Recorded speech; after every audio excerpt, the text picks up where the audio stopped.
very shortly after 7 p.m. on Wednesday, February 7th, 2024, and therefore we will call this meeting to order, this meeting of the Hampton Conservation Commission, which is now open under the State Wetland Protection Act, Chapter 131, Section 40, and the Hampton Local Bylaw, Article 3-13, Section 5. This open statement will apply for business conducted at this meeting. And per our standard procedures, it's being audio recorded for the record for town policy. And we will commence with a roll call of people present. Steve Smith. Ed Hill. T.J. Roby. Dave Massey. Phil Clemens. Lon Rupert. Frank Skellinger. And our associate, Chris Hammond. Chris Hopper. Thank you. We have 100% of our commissioners present and 100% of our staff and one of our two associate members, so we will commence with business.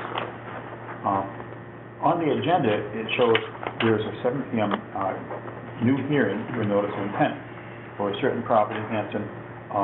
We regret that the local newspaper failed to print the notice as required and as duly filed with them. They made an error, but that's being corrected as we speak. However, that means the hearing will have to be postponed to a future meeting, probably the next one. Yeah, And communications with the applicant and the representative have all occurred, and other correspondence has gone out to all affected parties, abutters, etc. So we will move to the very top of our agenda, which calls for the January 17th minutes to be reviewed. And let us commence that now.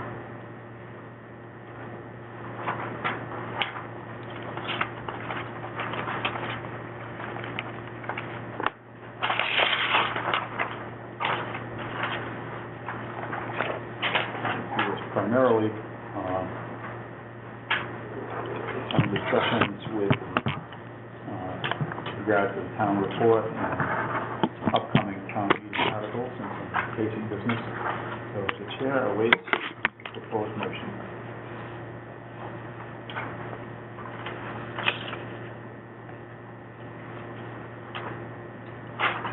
I move that we vote to approve the January 17th meeting minutes.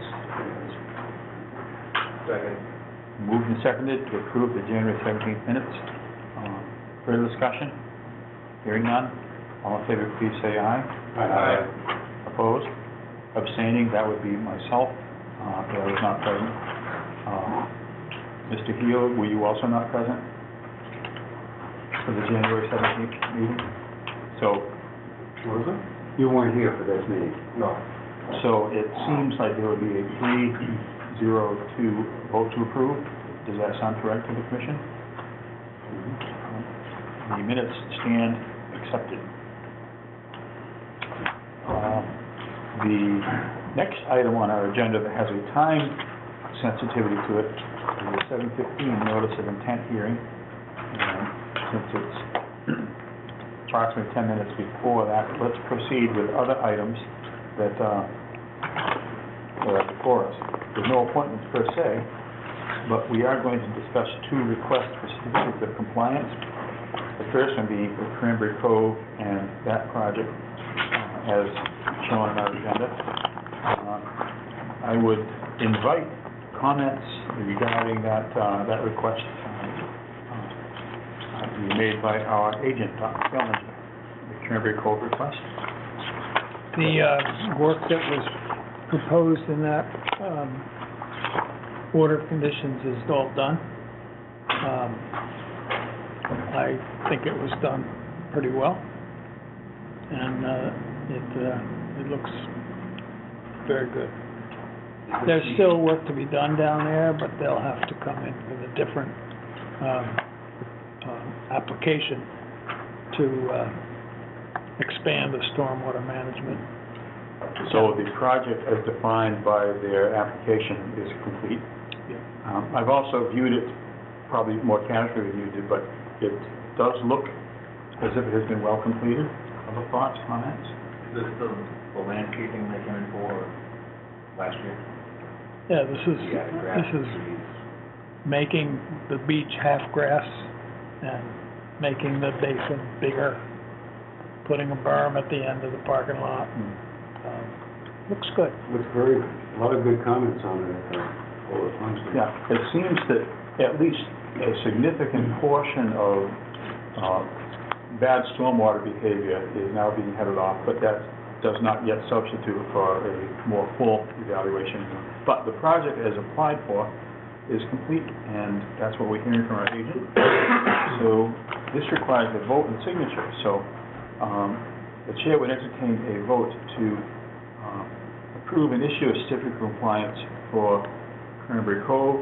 And actually, this says Recreation Department, but it'll be Cranberry Cove Committee, I'm sure. Or at least whatever is said in the record, we'll go with that. And DEP file number SE 175-0762. Do I hear a motion on this? So moved. And do I hear a second? Further discussion? Hearing none, all in favor, please say aye. Aye. Opposed, abstaining, approved, 5-0-0.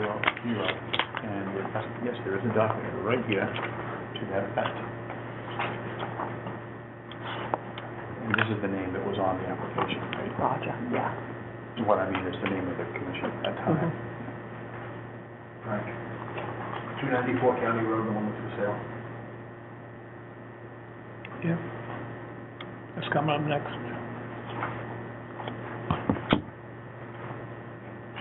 Okay, there's the signature page for that. While we are processing that signature page, I think we could easily address the next item, which is another request was certificate of compliance 294 County Road. And again, our agent perhaps has some comments to offer about that. So this order of conditions is from 2006. The order was for installation of a pool and deck in the back of the house. And Mrs. McFarland is in the process of selling the house, and she found out that she can't sell it without closing this order. So that's why this request is before us. I went out to look at the installation. It looks okay. It's not perfect, but I did have to get her to replace the signage for this is conservation. They don't have to go on the post because they're hanging on the fence. There's a fence behind the lot between the lawn and the wetland. So she came in and bought the signs and hung them up. And so, in order for her to sell, we need to issue a certificate of compliance. So I recommend you do that. Just for historical reference here, was she the owner? She must have been the owner when the work was done, because there's been no sale in the interim She was decade and a half. married at the time. Okay. So, for all intents and purposes, it's the same. Mr. and Mrs. McFarland took out the order, and Mrs. McFarland is now selling. Okay. I don't know what happened to Mr. Well, we know the signs have been replaced, and that's the part that's important to us. We're in the personnel. Is there anyone who is a close enough neighbor to this and they would be abstaining, or does that not apply? No, I think TJ's down the road a piece. Okay, not in the butter. Being, I'm more than barring any further questions, Chair would entertain a motion to take action as indicated here. Second. Moved and seconded to issue a certificate of compliance for said project. Any further discussion? Hearing none, we'll vote on that, and all in favor, please say aye. Aye. Opposed? Abstaining? 5-0-0. Stands approved. Let us now deal with the paperwork.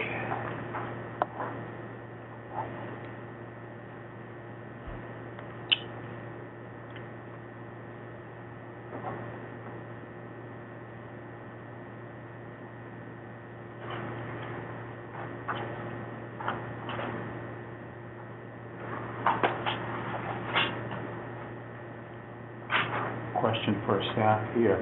looking at our 7:15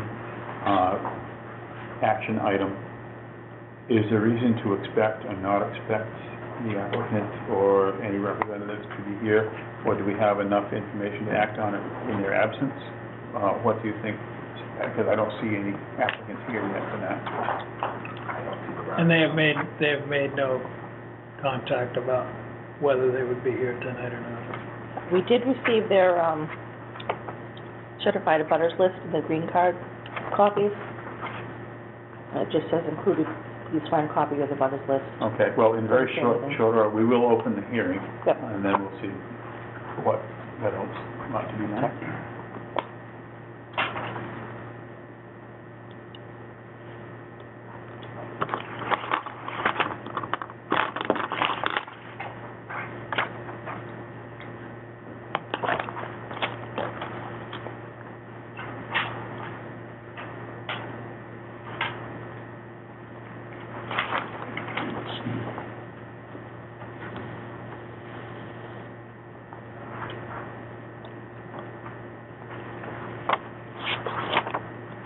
There we are, that concludes our action on that request. Next item on our agenda, it is, right now, exactly 7:15, and therefore, we will take up the item regarding 42 Carriage Road, and I believe there is a legal notice, since this is a new hearing they were opening. That's correct?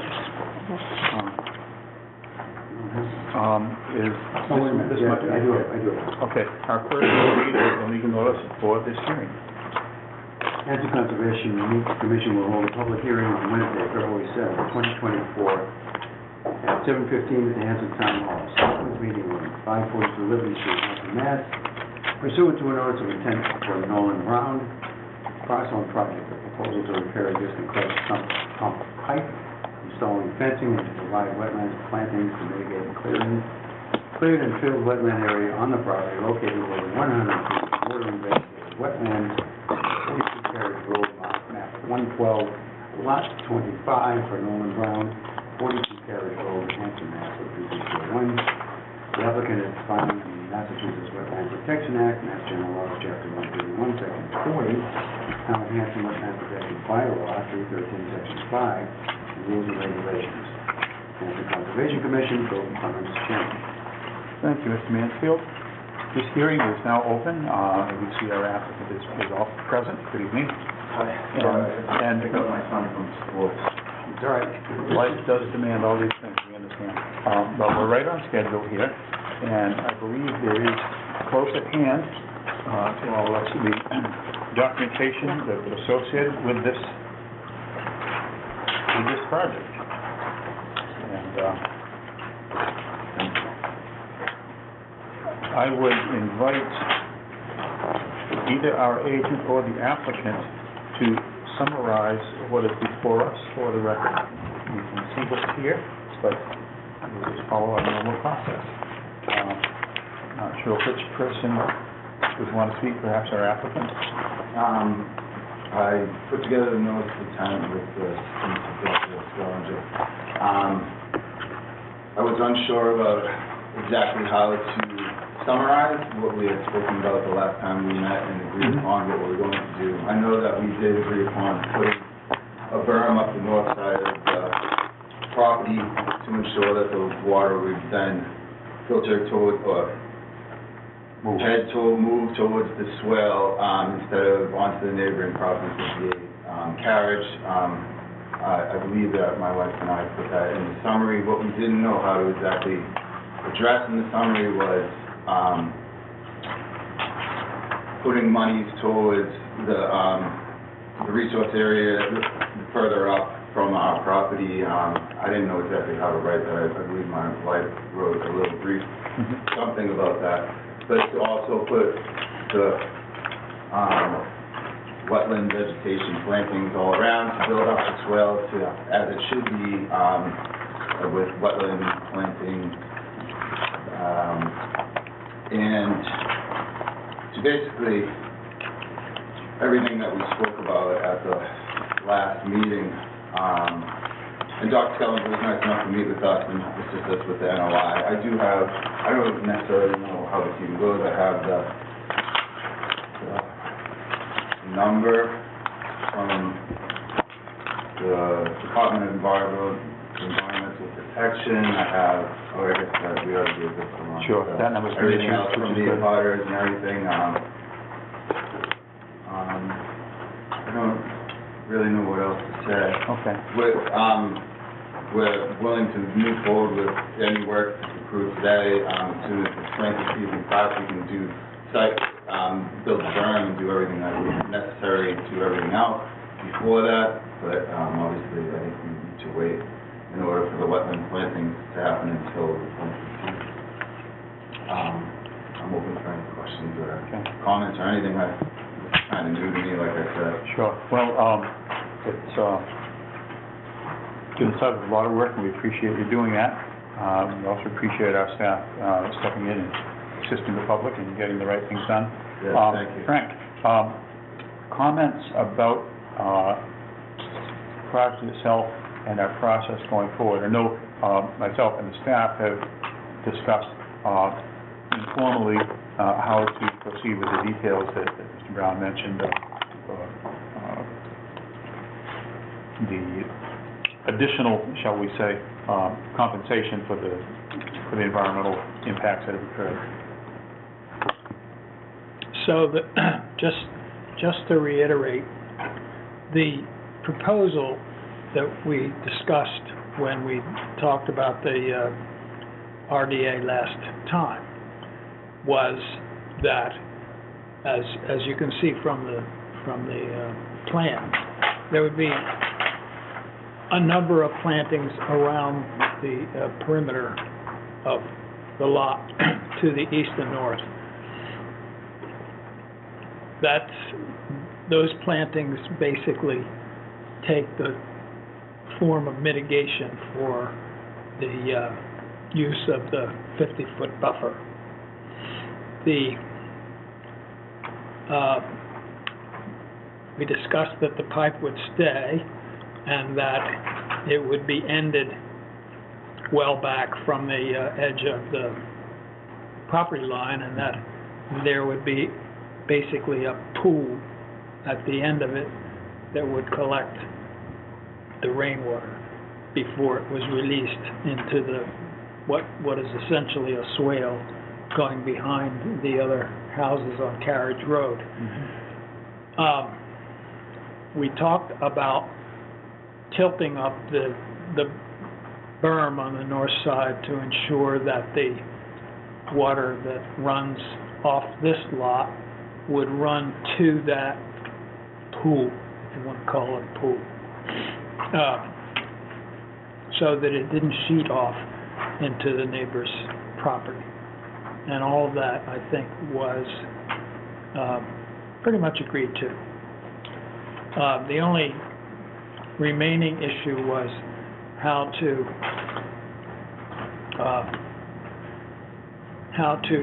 handle the actual wetland itself.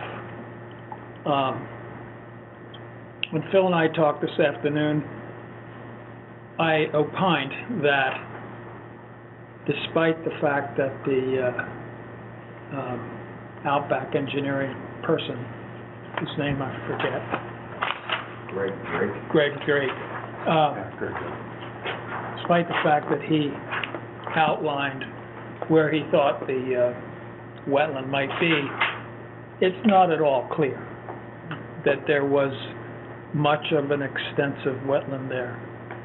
There was clearly something there, because back in an earlier time, before the Browns were there was a septic system repair, and a wetland line was put in that is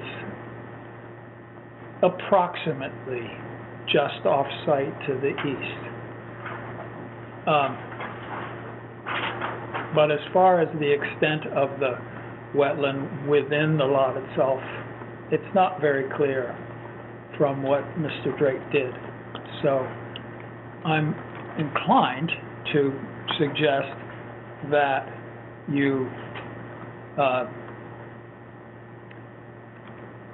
take Mr. Brown's suggestion that he put up some money to the fund that we would use, that we will use to enhance other places, not necessarily this law. That's all. Well, we have the plan before us. I know that probably a good majority, maybe all of us on the commission have had site visits there, so we're familiar with the property and everything. We've heard extensive discussion both with Mr. Drake, the consultant, and the Browns about the present and proposed future conditions. It seems to me we're getting very close to the final resolution that's fair to all parties and also recognizes our responsibilities under the regulations. I would summarize it by saying that we believe evidence shows clearly there has been impact to wetland resource areas, but not enormous impact, just some, but very, very definite impacts. And this proposal is to do some mitigation with making sure the drainage does successfully occur within the swale, that it does not sheet flow across to a neighbor's property, which was one of the concerns above and beyond the Wetlands Protection Act. Flooding of neighbor's property was, a fear was expressed about that, and this appears that it would address that and head off that concern. And as far as further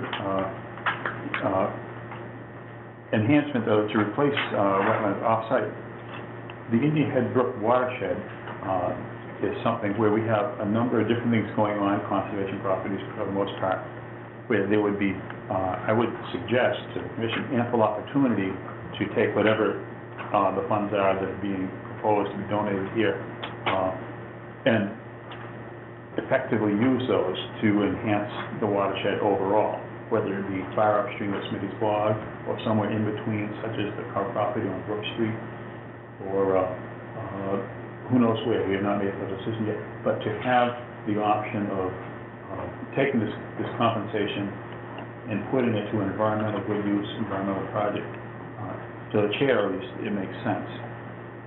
Are there any questions about the project as described here, or the philosophy that Frank and I just laying out in front of us? The project will include repairing the sump pump line? Yeah. It's probably, it measured about 26 feet that it ran from the back of the house to where the swale is, and we started getting problems, and then when I started to dig it up, I realized that it was crushed. It's basically just replacing a pipe that just flowed out there. Yeah. It's 4-inch, nothing big, but we haven't messed with anything since Dr. Scavenger came out, so that would alleviate. I basically just have things running out of the little gate underneath the deck right now. But yeah. Well, we feel that, I feel, and anyone disagrees, please say, that that's just one more part of the local hydrology. And before there are any houses there, water moved in those directions, but now there's houses there, some of the water moves in pipes. I'm sure that's true for some of the neighbors as well. The swale is not large, but it does appear to go down in a direction that, gravity is taking the water. But this does look like a responsible way to manage present and future water. I think one of the helpful things to move this to resolution is that this is quite near the upper end of what we call a catchment area for the water that moves into that swale. This isn't like halfway out, a mile down from a really big watershed. The volumes are unlikely to be so large that they would overwhelm either the pipe or the swale downstream. And again, my view, based on what our agent and all other parties have said in our others, is that this is a workable plan, and I think the dollar amount was set by the formula that we discussed at a previous meeting. Am I right about that? There was a certain, and maybe we know the dollar amount specifically now. I know there is a formula based on other projects that represents our efforts to be fair to this and other future projects whereby dollar amounts would be set to compensate for. It was suggested that they would pay $330. $330, okay.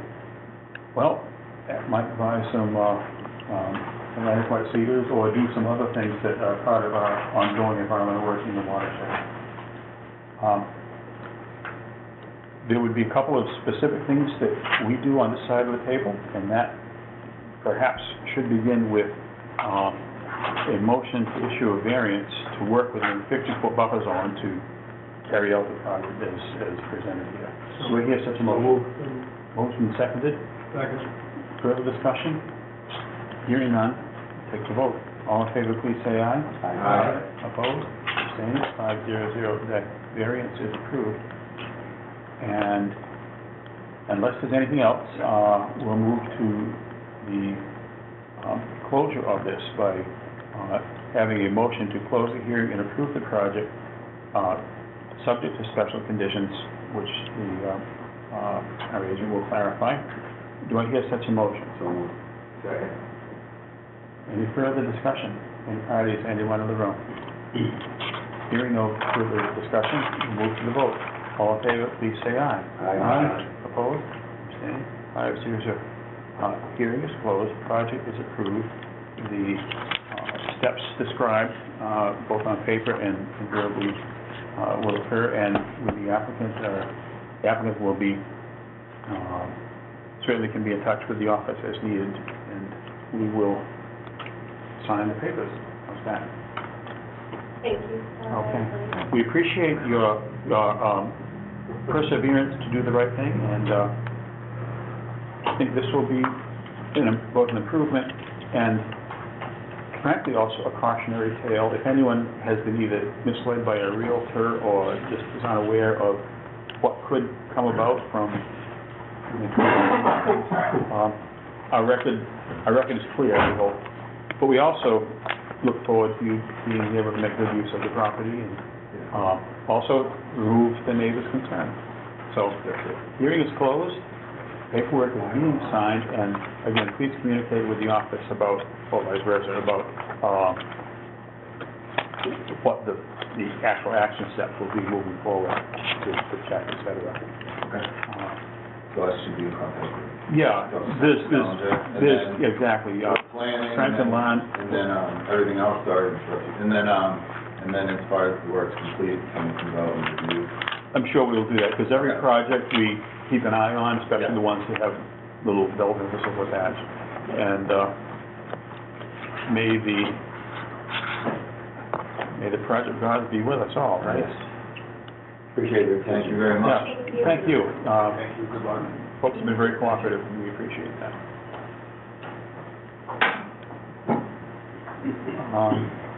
We still signing, or did it come back and I missed it? Take care. You too.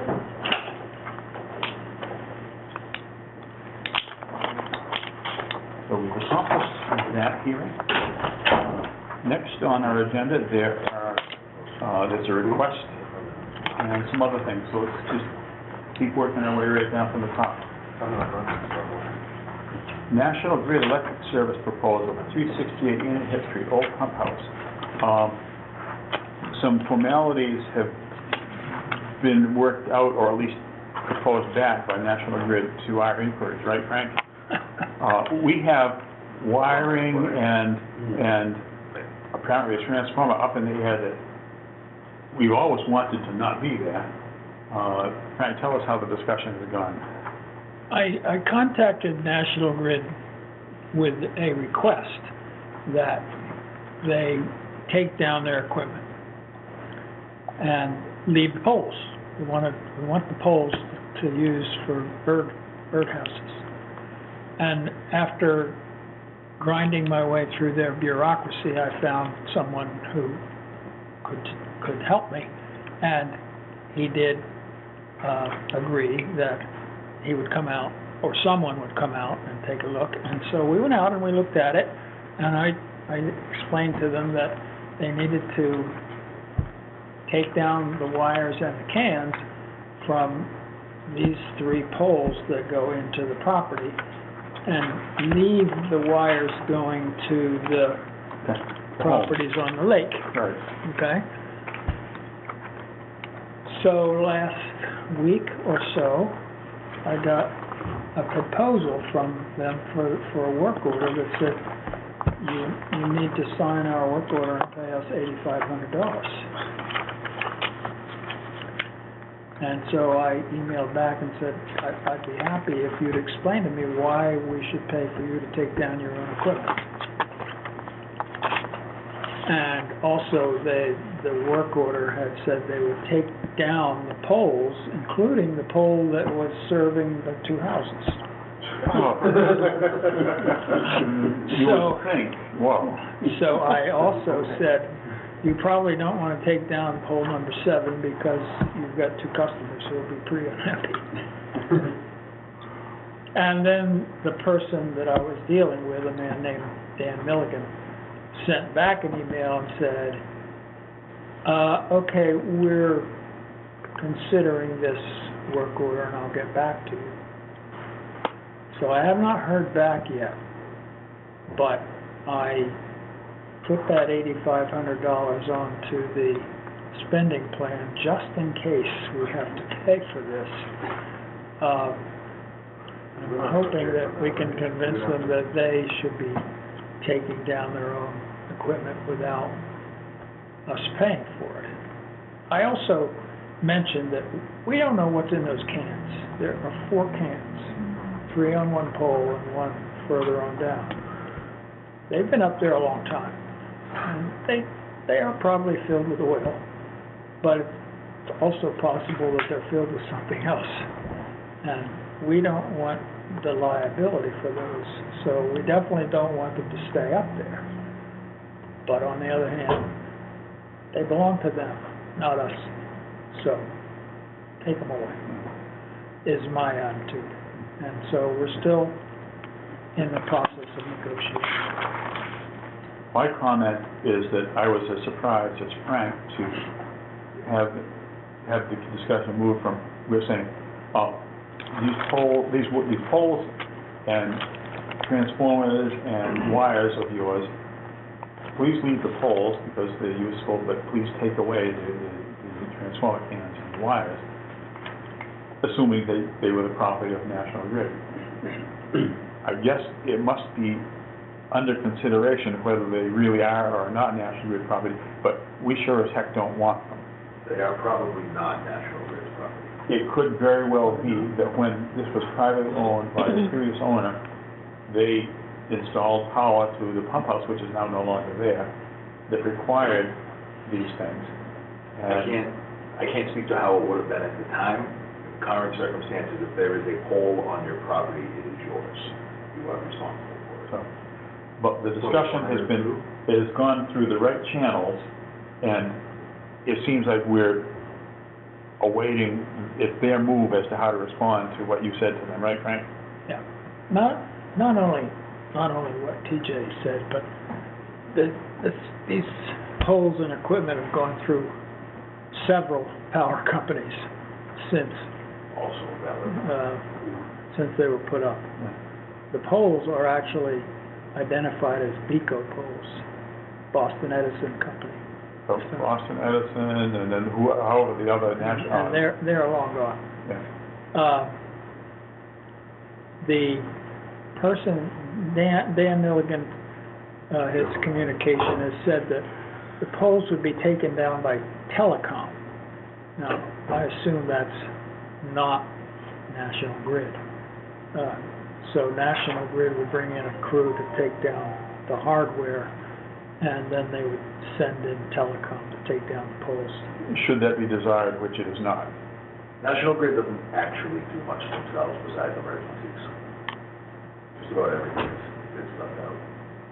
Okay, well, we're glimpsing that world right now through this desire of ours. Well, at the very least, Which that's part of what accounts for where the number comes from. 8 grants, 4 guys, 4 trucks a day, day and a half. You don't need that to cut the wires and drop the cans.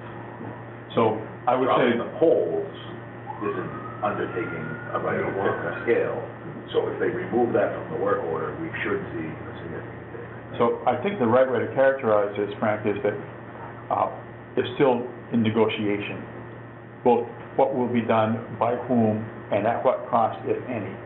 Yep. And we do not yet know all those answers. That's the answer. It's less simple than we wished. Yes. But I'm not taking those cans off the pole. Yeah. Just for the record, back in the late 1970s, early 1980s, the country, the EPA leading the way, was becoming more and more aware of the problem of PCB oil, which were used as insulation material in many electrical, especially large electrical things like transformers, et cetera. And I worked in a laboratory that analyzed our oil to see whether it was above or below certain thresholds. We don't want to get into that business. We just want those things gone with no spillage. Thank you very much. The negotiations have commenced. We are glad about that, and we'll see where they take us. Right, Frank? Yes, we won't give up. And please leave the poles. And do not put pole removal on any sort of proposed charge to us. Thank you very much. We have other customers for the poles, right, Steve? The Albertina. Well, that shows us where we stand with that. Next, we have on here the capital improvement fiscal year 2025 plan having been due February 2nd. I'll turn to the staff, and there's, I believe, at least one piece of paper here related to that. There's a note from Frank Malisi, which doesn't have a date on it, it just has the due date. So there was capital improvement forms distributed to us at some previous time. Yeah, we only have one item on the capital improvement plan, and that's the Factory Pond Dam. In fiscal year 25, in April, so April next year, it's due for an inspection. And then in the event that the inspection finds fault, then the following year it will have to be repaired. So so I put in paperwork for both of those contingencies. The inspection date, again, Frank, sorry I missed that, the next inspection is due? April 2025. Okay. And that's not really a contingency, that's going to happen. That will happen. Right. In the past, however, Hanover has paid for it. So I'm thinking that they may figure out that it's our turn. And that's I am a member of the committee, so we discussed. Capital Improvement? Capital Improvement Committee. We discussed it on Monday, and we're a little confused, and we might get more from this group. The limit today is $35,000 as far as. The low end, The low end threshold? of the capital improvement. So the $5,000 for this year, when we're doing it, it does need to be done. I'm not saying it doesn't need to be done, but I just believe that it may not be a capital improvement item. I can't understand why they would consider it not a capital improvement item when it has to be done. And it's not $35,000. Well, wait a minute, we actually don't know what the cost will be, because It actually could be. $5,000. I'm talking the $5,000, not the $10,000 yet. I'm talking the $5,000. I understand what you're talking about, and I considered that when I did it. So you think that should be capital improvement? Yeah, I considered that, but the point is that the following year, you have to come up with a lot more money. So the Yeah. combination, I'm not saying we shouldn't I mean, do it. I could have put it all in the fiscal year 26, Yeah. both the inspection and the repairs, but I know that the inspection is due Right. fiscal year 25, and I'd be happy to explain that to Discussion you. on the $100,000, if it's really a capital improvement to remove a dam or repair, maintenance is a capital improvement, but, Well, I would argue that also. okay. I Are you mean, coming next Monday? we are buying ambulances and vehicles, and that's an improvement. That's a capital, and, yeah. Those are improvements to those departments. Okay. This is an improvement to a capital, I just suggest somebody from this group that knows about this plans on coming to next Monday's meeting. no problem. Okay. What time is it at? Hmm? Is it in here? 6 o'clock Monday, and you're according to the letter from Frank. Yeah. Okay. Okay. Yeah. I'll just remind. As one member of the commission, I would agree that you look at that dam, and it sure looks like a capital, Asset. asset to me. So that might not be the question. I think the 5,000 was the question, And what is, because of the amount. yeah, let me make sure I've captured these things, because I'm just so slow. The 5,000, is that the inspection cost? Okay. We know that's going to happen. We don't know what the result of the inspection will be. We do know that per state law or policy, the dam inspection agency expects, if improvements are required, safety improvements, they expect it to get done. And maybe there'll be a penalty if they're not, within another year. That's all unknown. But to treat this large, important physical object, I would call it a giant physical object, and so forth, is there anything other than capital? I don't know what part of the town budget I we'd be think talking. it's more that it's I think an we are- emergency thing. It's not we're planning to buy an ambulance. We're gonna buy an ambulance every 5 years. Well- We're not gonna repair a dam every 5 years. Well, if you want it long enough, The you point probably is, will. we are. We are going to repair it. And by the way, You're incorrect about that. Okay, Based on our that's what I'm experience, saying. that's what we're Okay, talking. somebody who feels this way should explain it to the capital. Is it a 5-year inspection cycle? yes. So, and the last, at least 2, correct, we've had to put money into that dam after the inspection? Everyone that I've been aware of since 2006. And about how much, just from... Well, the last one was over $100,000, so before that, I'd have to go into history. For the combined knowledge of everyone in the room and others we talked to, this is not the only dam the town owns. The dam under Liberty Street out here, that forms Swampscott Pond right there, is on the state database as being owned by the town of Hampton. So should there ever be improvements required, because that was inspected not all that long ago. And as I recall and saw evidence of, the feedback from that inspection was clear off the vegetation, because trees and shrubs send down roots that can penetrate and weaken in. And in fairly short order, the highway department was out there, probably at the direction of the town administrator, and cleared off most of the woody trees and shrubs that were on it, so they're much more open.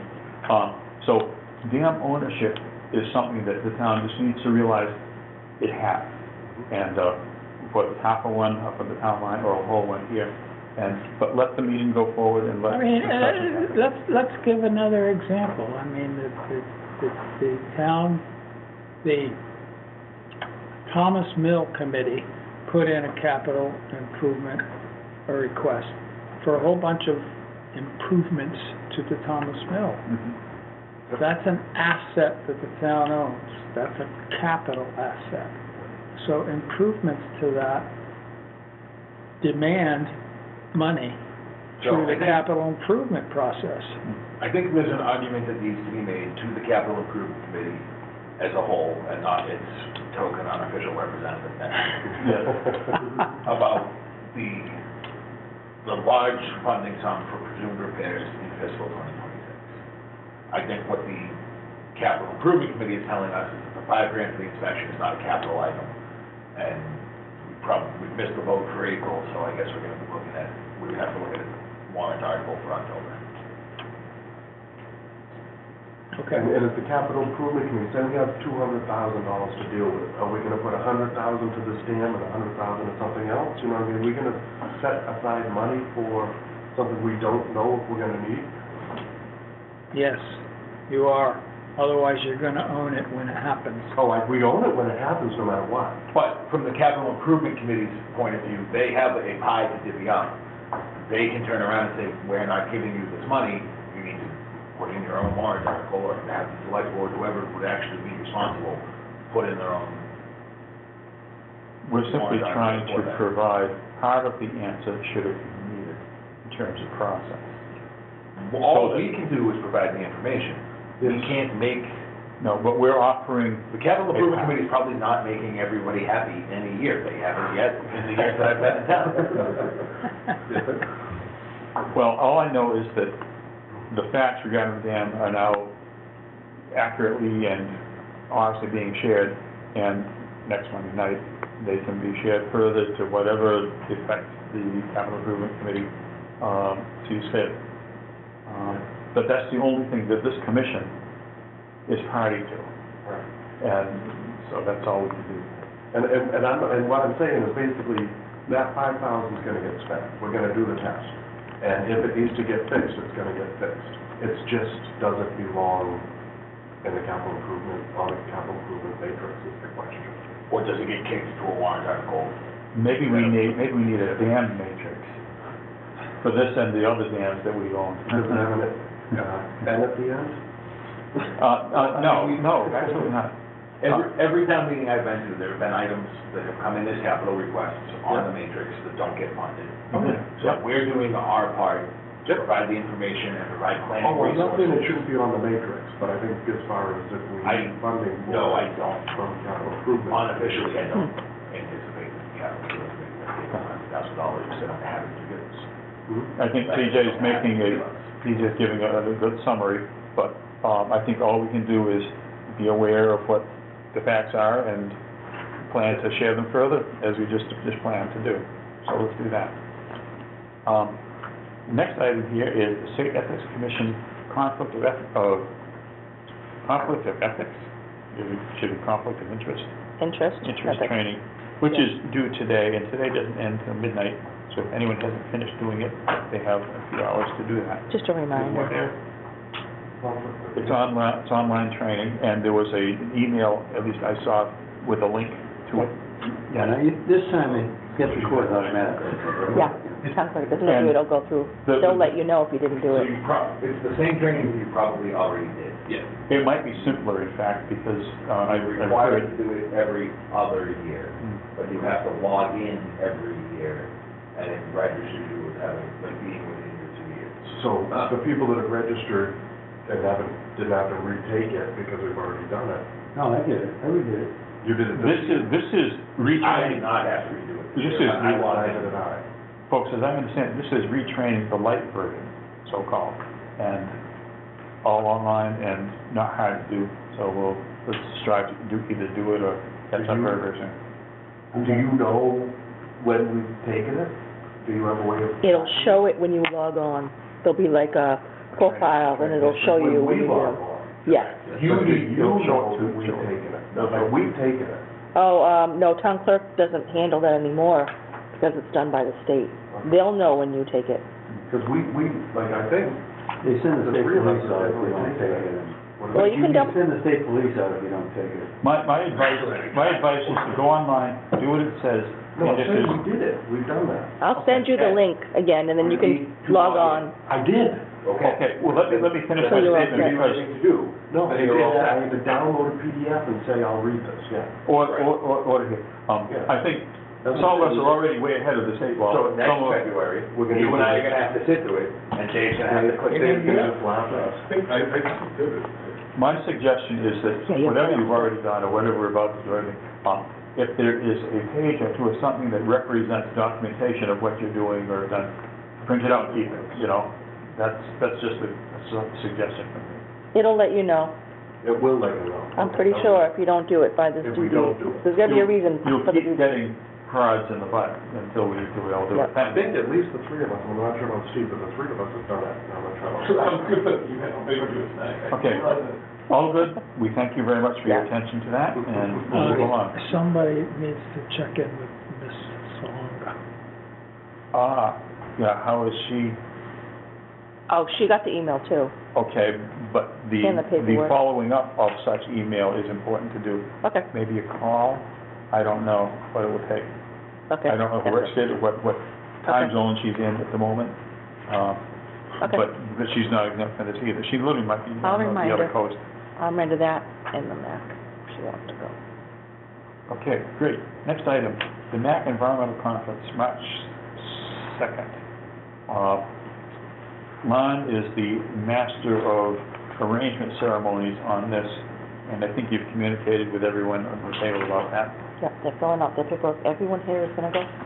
We look forward to that. We'll just need to rent a small bus or make other carpooling. Who's driving? I'm going to it, I'll probably drive. You're going? Yeah. I Well- had that chip fixed on my windshield yesterday, by the way. The last time. I remember when that happened, and you were not happy. No, Because it wouldn't, I got it fixed yesterday. okay, well, just in time for the next. That's right, exactly. Well, I've got, supposedly, it's gonna be a nice, clear, sunny day with no gravel on the road. Okay. And it'll be easy, safe commute. All right, thank you for attention to that. The next item on here simply says conservation rules and regulations. We stand where on that, he said to people who would know. Because I was not here for that discussion. You wanted me to put that on there, right? Yeah. And the mitigation. The regulations that we're posting on the signs for use of conservation land, It's right here. and the regulations for using the mitigation fund. How about the hunting ones? Them too. I didn't bring those. I have it on Sorry. I have it on our website. Because we had the deer stand and the duck line. Yes. It's on the, I can pull it up. It's on the town of Hanson, our conservation. So what we're talking about is the follow-up actions to Right. implement Right, what was voted on. right. They need to be voted into the regulations. Individually, I imagine, right, each one. Well, what did we vote the last meeting? We didn't vote anything. At the last meeting, what we did is. The note on here says voted. The minute says, motion to accept rules and signage, regulations, signage wording. This is for printing of signs, but I think what Frank The is saying signage is- wording. yes. Right, we have to actually vote this in as part of the regulation. It says we already voted on July 17th. To print this as a sign. It says we voted on signage wording. Right. But now it needs to be in the regs, if I understand correctly. So we need to vote to add it That's to the blind, I don't know if the you know that. regulations, right? That's the You blind. said that last time, And that's the blind stand, the regulations. Yeah. That's what we have on. which we didn't Right. officially do with the hunting regulations. We didn't do that. We didn't do those No. either. It was like this, we voted the wording, but we... Then I would move that the commission vote to add the previously approved hunting regulations and land use regulations to the Conservation Department regulations, Conservation Commission regulations? I don't know which one would be the correct one.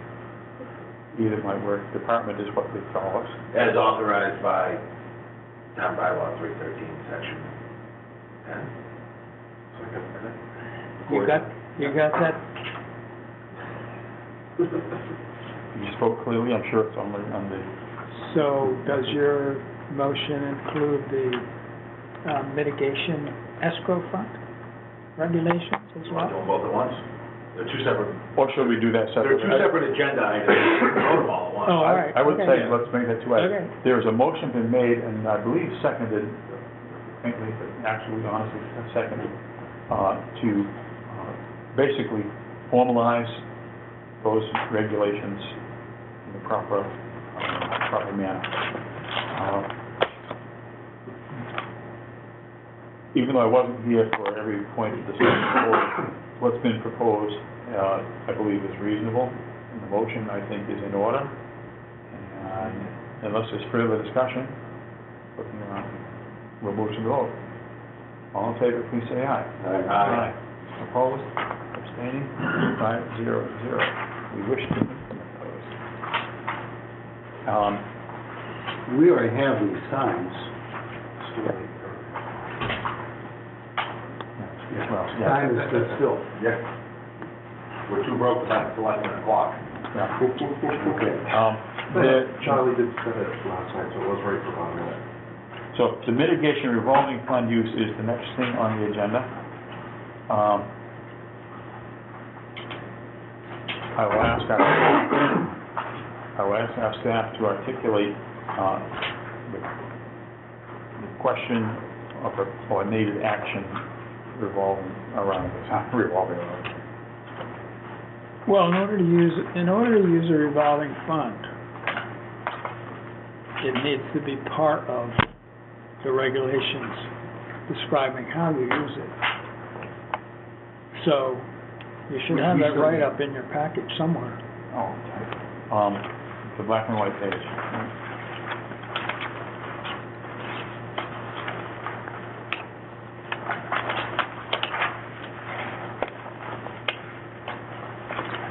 I mean, if we don't have it, we can table it until the next meeting.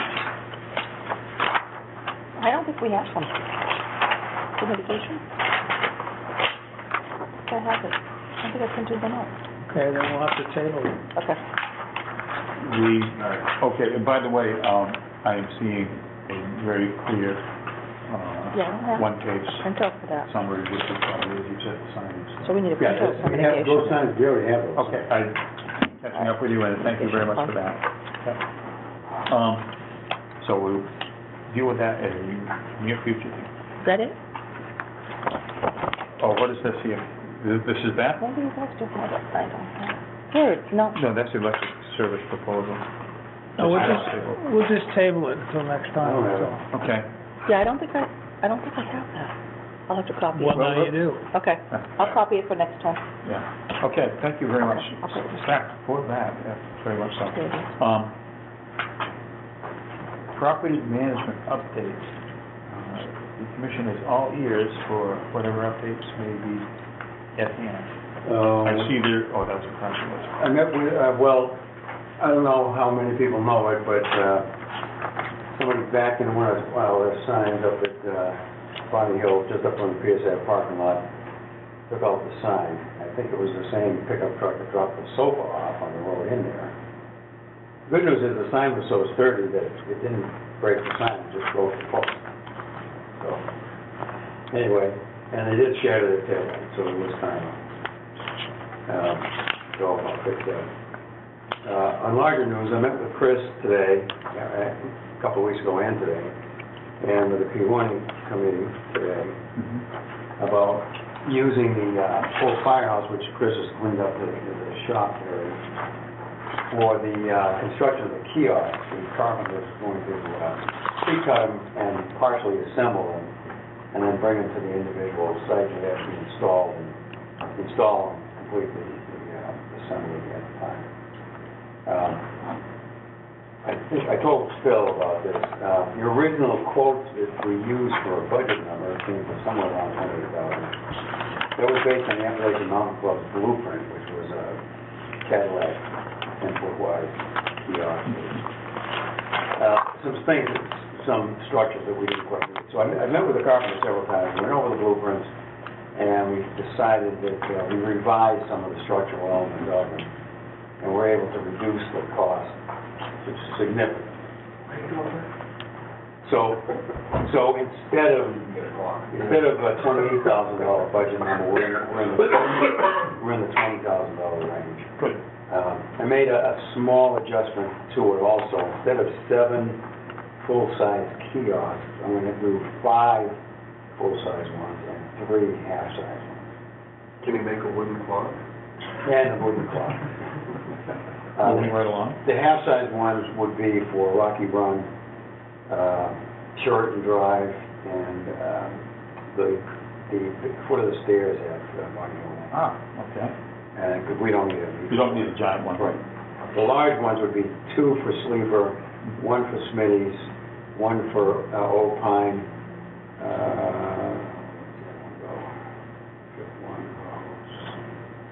and Pierce Ave. So, and it's good to go. So I'll order the stock for that tomorrow if I have a chance, try to get it delivered Monday. Carpenter can start next week, so we should have them built pretty quick, and then depending on weather and ground conditions. So- Is he doing it without our help, physical help? I told them that, we would give them a hand actually installing them if he needed it, because, you know. It also would be good to supervise, make sure it goes exactly the way Right. we want. So, my anticipation is he'll do most of those.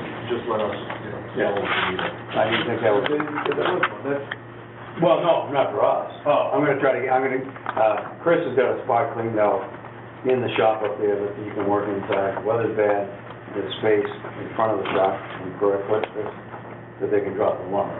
So it sounds like there has been, with very, very sensible common sense, and interdepartmental cooperation, a modest little work area has been identified and approved to do something that will save the town money by reducing travel, et cetera, for this contractor. And also, the other department whose space it is, some of the places where signage will go will benefit people who use their property because it's right next door. Now, with that in mind, I've got some more signage samples that I want to put on these kiosks once they're up. So, we don't necessarily have to vote whether to approve and print these tonight, but maybe everybody wants to take a look, and next meeting we can decide whether it's okay to go ahead and print it. In other words, these things, Assistant Ozelsky, Town Forest, et cetera, et cetera. You're right. Most of them aren't new. I took them off the website. So what these things will do is, in large part, there will be kiosks that will be, this will be part of the information that populates Right. those kiosks. That's correct.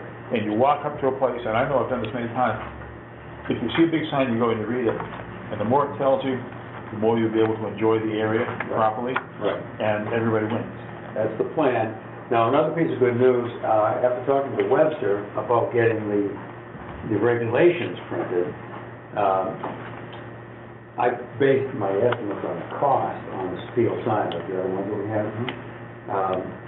Instead, he agreed to print them on plastic, which we have at the office now, and they're like 25% cost. So instead of $1,000 to get all these signs printed, we could probably get them printed for about the $600 we approved to spend last meeting. The ones that I had, the 12 that I had signed printed with this were only, what was it, 140 to 50 bucks? Yeah. The plastic ones are far cheaper. They're weather fighting and all that stuff. You know, people start sparing off with kiosks. You have two options. One is to go to steel signs or metal signs. The other one is to put plastic over it. $159. $159 bucks. So it was, I thought they would cost about $450 based on the cost of the Seiko one, but printing them this other stuff is cheaper. So there's that. A couple other things I'd like to move ahead on. I talked to Tony about this whole thing about the boardwalk and all that stuff off Clifford Place. Yes. And his answer was, I would go ahead and take care of that parking lot because we don't know what's going to happen with the boardwalk. So I would like to get Dan Dell to make a parking lot out of that.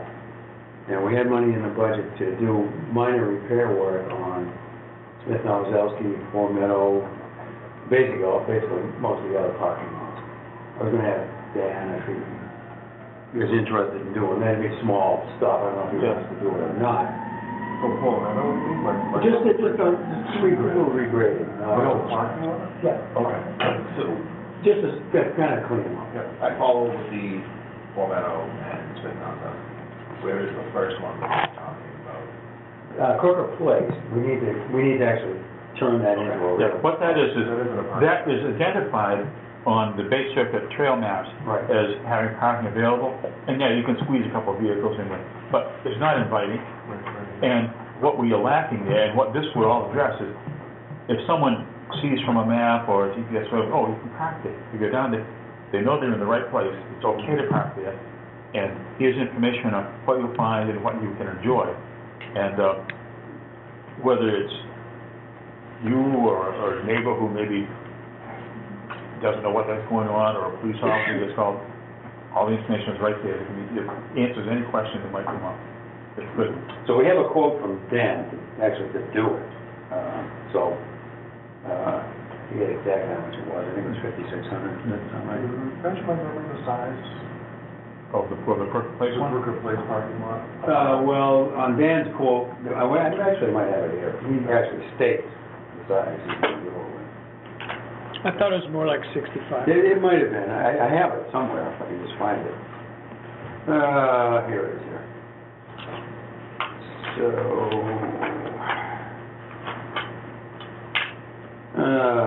6,500, yeah. Smart brush removal of subsoil, talk outside, furnish, install, reprocess material, related compact. So he's going to do it from the fence, The train fence. from the train fence to he's gonna take that dead tree down, but so the train fence. Hazardous tree. Yeah, train fence to the first big pine tree. And it'll be relatively level, Yeah, right. because it's, And from the gate to the road. okay. So the exact square footage, I'm not sure. That's his quote for me. And by the way, on that project, I understand, I'm pretty sure it actually really happened, but the old house down there, which the Trans used to own, has been sold. I don't know, I don't know if anyone knows the status of the new owners visiting it, using it, or doing anything else there. Whenever the opportunity presents itself, and whatever the process might be, I think it would be very, very useful and appropriate if we as a commission, individuals on the commission, could make ourselves known to and get acquainted with this new owner. To, in other words, have a line of communication instead of maybe, God forbid, a barrier of misunderstanding. The previous owners never really grasped very well, or at all, where their property began and ended, because they have assigned private property, and it's like total on town land. And the whole paved road or driveway there is on conservation land. There's a new sign there now that says Okay, private property. but it's time to engage with that person, especially if we went to do this work there. And part of the message there was, whatever happens with the driveway thing, and that I think there's a reason to maybe have a sort of town council approved approach to that, and also Washington,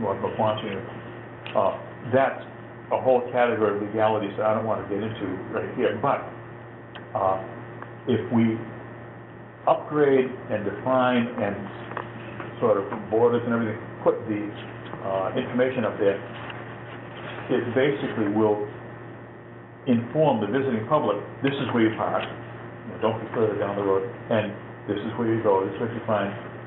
And we have not only the right to do that, we have an obligation to do that.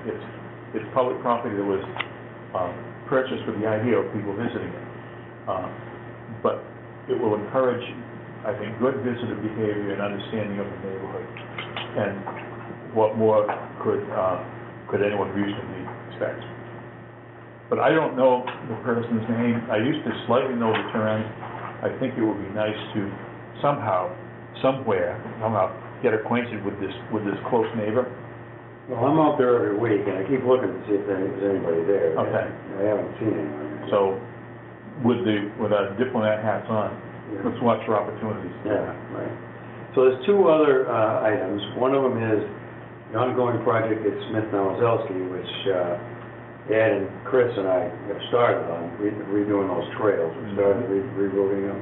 Okay. I was up there again yesterday doing some work, so we're ready to have another volunteer day. You guys, half a day, whatever you got. So I got all the trees out, so we're across the pass.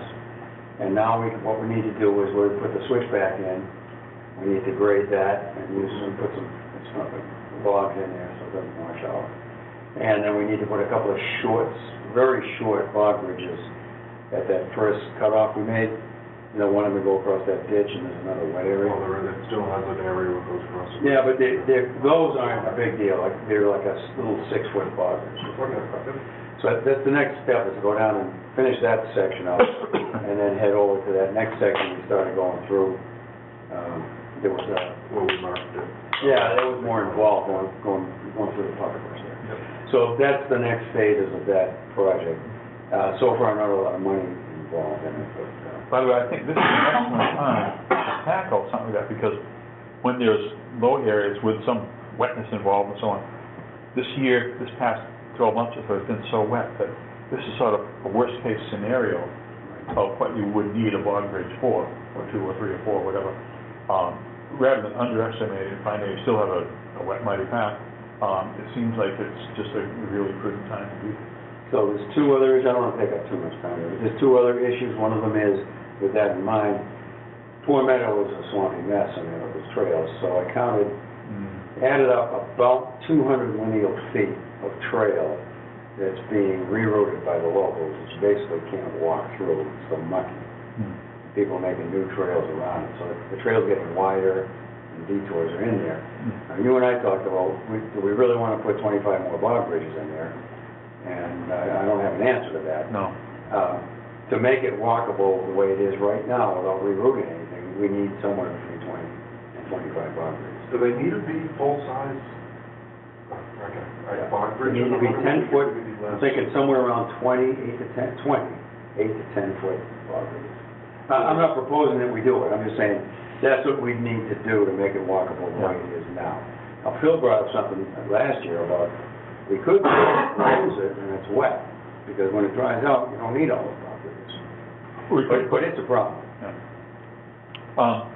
This is what happens when you live in a swampy town and aspire to have trails everywhere there's woods. Sometimes the woods are very wet, and nature tells you exactly what it thinks about people walking through it. It will soak you and make you muddy. You can't always get what you want, at least for free. We're just dealing with the boundaries between what's feasible and what's not. We've already put bog bridges and bridges where it was absolutely essential, across streams and such. So now we're stuck with this longer term. What you suggest in the document is to do half of them, I think, do 10 of the worst. I could see doing 10 of the worst. No, I'm not making a proposal on how many to do. I'm just bringing up a problem. Because it's in the summer and in the dry weather, it's not that bad. It's not. So if you do 10 of the worst, you get a few more, maybe a couple more months out of it. That's the compromise way to look at it. We only have $500 in the budget for bog bridges. A tool in our management toolbox that we haven't really pulled out, but we just talked about, is that sometimes it's necessary to close a trail. If you have something that's truly hazardous, let's say we have, which we don't, a trail which goes along an area that's eroding, let's say a cliff, and there's a risk of actually someone tumbling down, so then you have to close it. Or let's say if you had a bunch of trees that died over a short period of time and maybe there was a real risk of people being injured by falling things, you could close woods. Something I saw that's maybe an extreme example, I'm not saying we need to do it, but if we wanted to make a full list of reasons you might want to close woods, the Quabbin Reservoir, there's a controlled deer hunt out there every year. We've been doing it for 30 years, and it's been very effective. But about 15 years ago, during the few designated days, there was an ice storm, and there was millions of tons of ice up in the trees all over that was just waiting to fall in unpredictable times, in unpredictable amounts, and brain people and stuff like that. And the people who managed the club closed the place. So there may be a time, or maybe circumstances that would call upon us to close it. We may not be at that time, but if people are rerouting themselves and damaging the surface of the ground by walking where they shouldn't, rather than walking in a narrow, limited area, things we're considering, right? Right. I don't have the answer. Food for thought. Yeah. And the other thing that we need to move on in some fashion is the parking lot across from Mr. Lincoln's house. Now, I know you don't want to plunge right into that parking lot, but I think we need to start moving forward in some way, because that's part of the Wetlands Trust CR. Well, yeah, the driveway is not, but where we would put any signage or potential parking space or two is within the CR. Right. And But we the can't public has the right to go there. But we can't work on that parking area without going up that driveway. Right. And so we would need to is anyone familiar with the Hobbit book? The Bilbo goes down the tunnel and stops to try to confront Smog. Is this the driveway at the Sleeper property? Yeah. The people that came in and saw us? We may be a little bit like Bilbo in that sense, but the thing is, the Lincolns are not. You know, they're people who I'm sure we can deal with, and it's just a matter of doing it the right way. And, Did we ever receive a response from town council after they came to see us and we sent? No. But where we pick things up on that, I think we should start with that, because those were reasonable points that we need answers to in writing.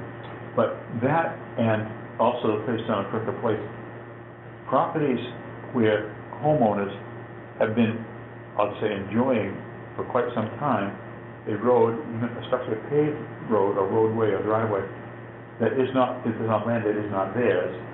There needs to be a clear understanding about the management of said spot, and needed in both places, I think. Right. Well, so my proposal on that is that we start to make movement in the paper. I mean, I know we can't plunge into building the parking lot. But we can make plans, we can set budgets, and we can create the rationale, which Yeah. we have and easily do. So, I think we need to do that. We need to let Mr. Lincoln know that we're planning to move ahead with that project. And then we need to get Vandell or somebody in there doing it. If not soon, then fairly soon. So, in the immediate term, do we need to take a vote on having him do the Crooked Place parking lot, or we? I think that would make sense, because that is, it's both in line with the feedback you got from the town planner, as Right. far as, Yeah, he said go ahead. don't wait for some other Right. big project, and it needs to be done. Was this money in the spending plan, or? Yeah, oh yeah, no, this isn't new stuff. Well, I was gonna say, we have the money that we saved on the kiosks, I didn't know if we were using that. No, this is a separate item that was in the Okay. budget. I would say there's every reason to proceed with that in the spending plan, and the need is there, so.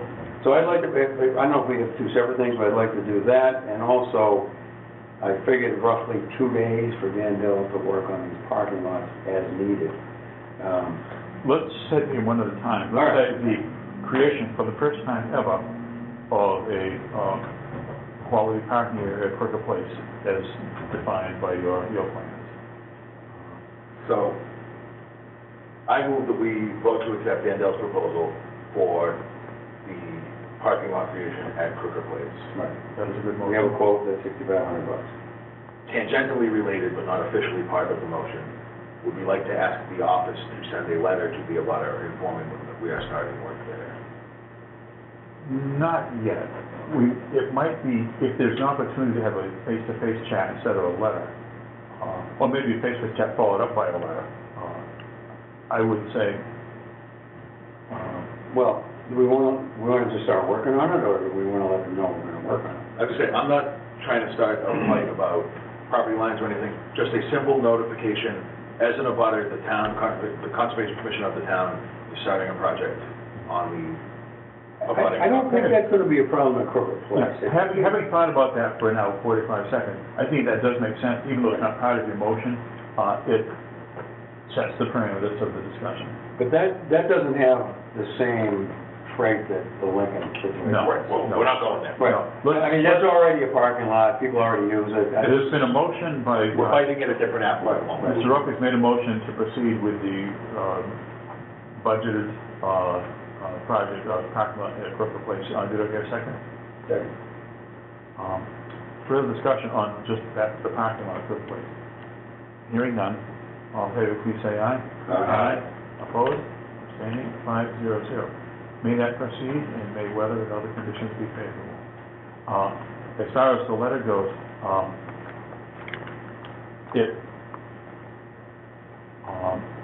we can make it woman friendly as well as legally correct, and Similar to any other homeowner doing work, the neighbors doing work. yeah.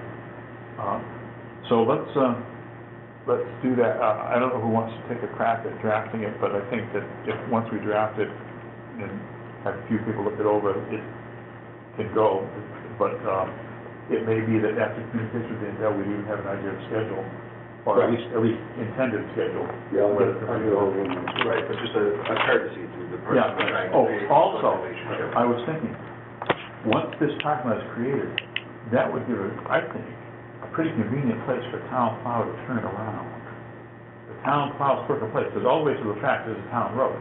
I don't know what their vehicle manipulation is, but if a truck sort of lifted the plow gently, went across the track, went down, and then turned around, happens to plow the lot on the way, to maintain it, it could be that it's a win-win-win thing. Does it make sense for somebody to reach out to the town just to make sure that the dimensions are big enough, or that you went another foot and we could have used it, but we didn't, so you can't? Well, in other words, how big a parking lot do you need for a small plow to turn around, or for a medium size? Yeah. I don't know, you can talk to Jameson, or just show Jameson the plan. Well, to make that parking lot bigger than that is gonna make a difference. In any direction. Yeah. But it's not, yeah, I don't know that we want to hold another can. There's no place to go. Then let's just hold that thought lightly. Yeah. I would mention, though, that not too far to the south of this parking lot is a certified vernal pool. So we don't want to expand it too many feet in that direction, and what's being proposed, right type of track. We're going in that direction, we mean taking a couple of big trees out, too. So That's gonna get down. let us not countenance that, at least at this time. So let's punt on that idea. Yeah. So we've made the motion, it's been voted on, and, I would also move that we authorize the capital projects manager of the commission to reach out to Dandel about the maintenance needs at the Poor Meadow parking lot and the Smith Nowazowski. You basically, there's all of them. Yeah, Poor Meadow, Smith Nowazowski. Pierce Ave. Maybe Pierce Ave. What I wanted to do is see if I could take a ride one day and say, what can you do here, Dan, for us? And it's good, right, so to reach out to Dandel about those parking lots and establish what work can be performed with the budgeted money we've already allotted. What do we have there? Is that 1,500, Frank, do you remember? Yeah. So that's what I was gonna do, is ask Dan what he can do for 1,500, and take the worth of them and fix it. I like that motion, and I'm sure it has been or will be seconded. I would just throw in for one discussion.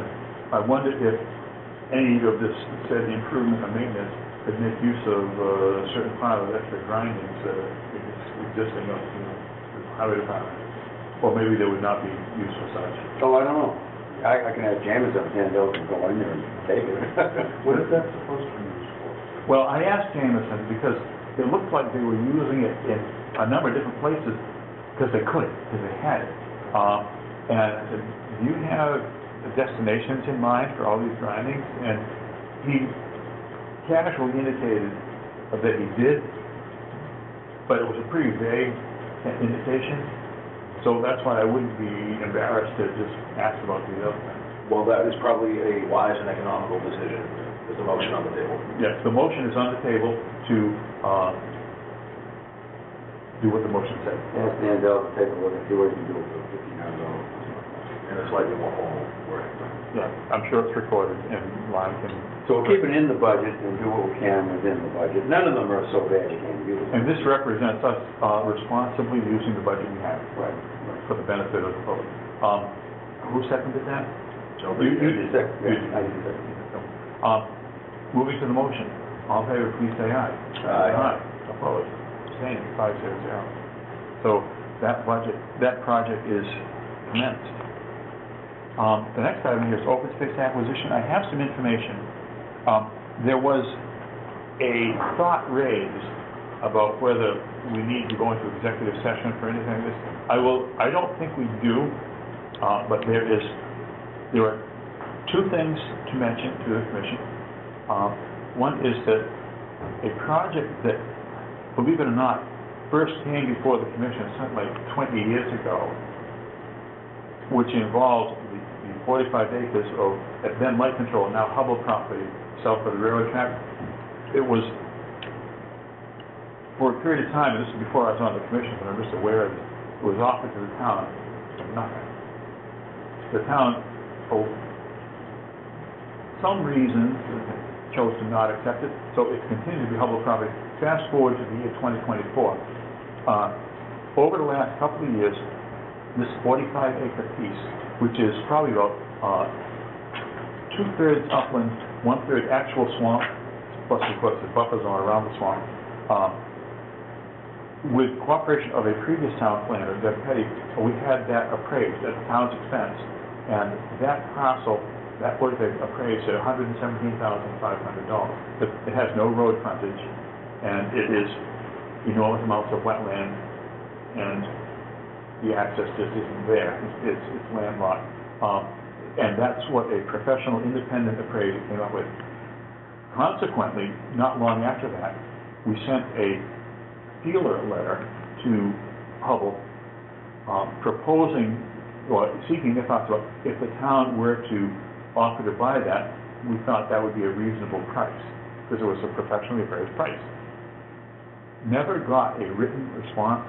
We've tried probably half a dozen times, and this is actually in cooperation with Mass Wildlife, who would like another piece of property next to it to add to the Burridge Pond Wildlife Management Area. Rather than have multiple complex conversations going on, we have allowed Joan Pierce, the land acquisition agent for Mass Wildlife, to be the primary contact person, but she and I have spoken often over the last couple of years. It has been not a priority for Hubble to deal with. They're a big enough company, even though they're paying tax on this, they haven't really done anything with it. But now, within the last 2 months, Hubble has placed that, and I'm sure other real estate questions, in the hands of a consulting firm, helping them manage these things that they've been too busy to manage.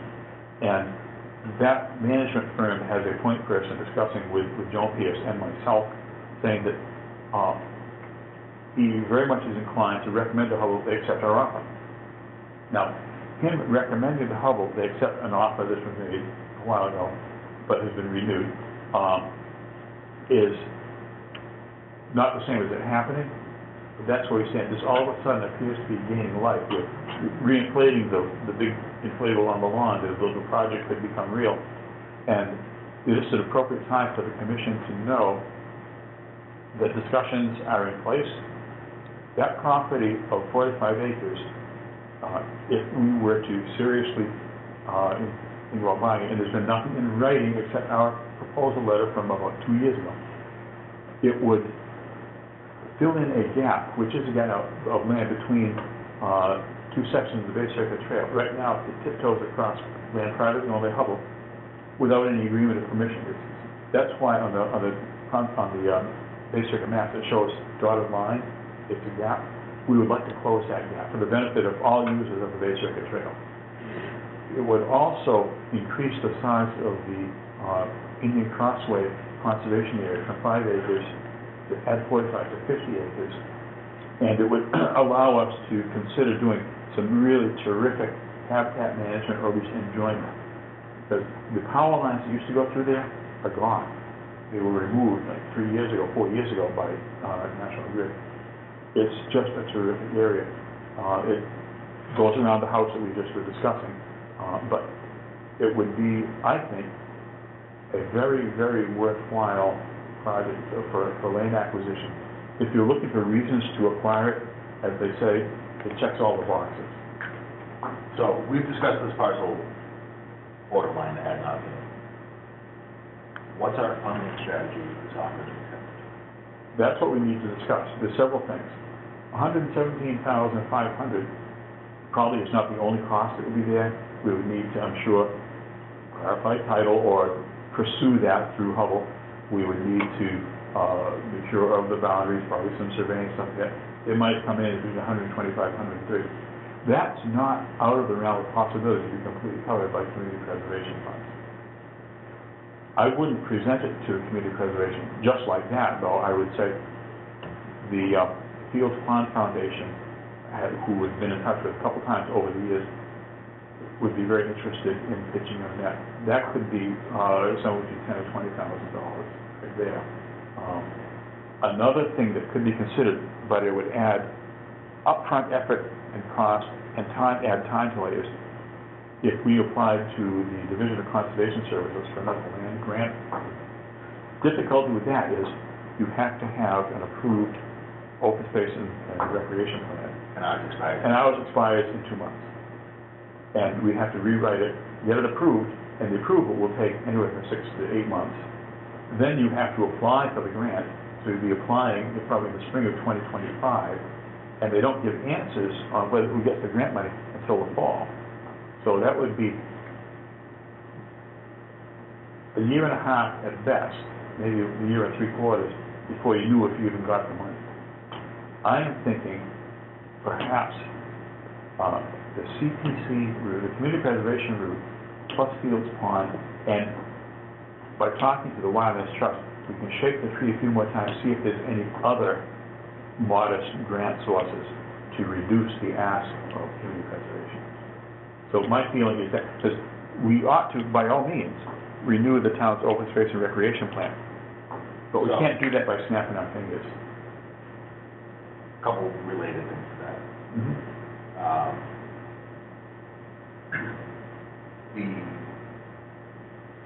As far as these plans go, be it open space and recreation, master plan, any of the rest of these associated plans that I'm finding existed that I would never assumed existed. The state considers you to be in compliance if your plan expires and you are actively working on an update. So if you have, for example, hired OCPC or someone similar to update your plan and they're not done by the day it expires, you are still considered to be in compliance. In terms of the ability to apply. Correct. Now, I don't think that lasts forever, but I think were we interested in applying for a grant this year, right now we don't have that official sign of progress, but I think it could bridge us from spring to fall, knowing that the plan would have to be finalized, sent in for approval, yada, yada. The OSRP is one of the plans that the town planner is trying to find grant money to hire OCPC or somebody similar to rewrite for us. And by the way, there's an entity known to us we've used for another smaller purpose. The Conway School of Landscape Architecture has numerous times written or updated open space plans for town. So the field of consultants, which town planner can and should look at, would include them too, I think. One step at a time, you've got to find a place to get the money before you can hire anybody with it. That's what I mean, but the amount you're looking for could vary a lot. The housing production plan is up this year, he's working on that, not that really has anything to do with us, but there are several moving parts that they're chasing around in conjunction with the master plan and the master plan process. So I guess the next question would have been, do we need to try and get an article in for community preservation for May? But it sounds like that's probably enough. It is so close to being impossible, you might want to say it's impossible. We'll leave that one, we'll let that animal lie. However, there's a fall town meeting cycle too. What you say is correct about all the options and the fact that we're responsible to pursue them all for funding. What has been lacking all this time, what we might be getting close to, is any sort of written agreement on the part of the landowner on what the land would cost and willingness to convey it to the town. We do not have, there's, that is one reason we haven't done anything else official. Without that, you're building castles out of air.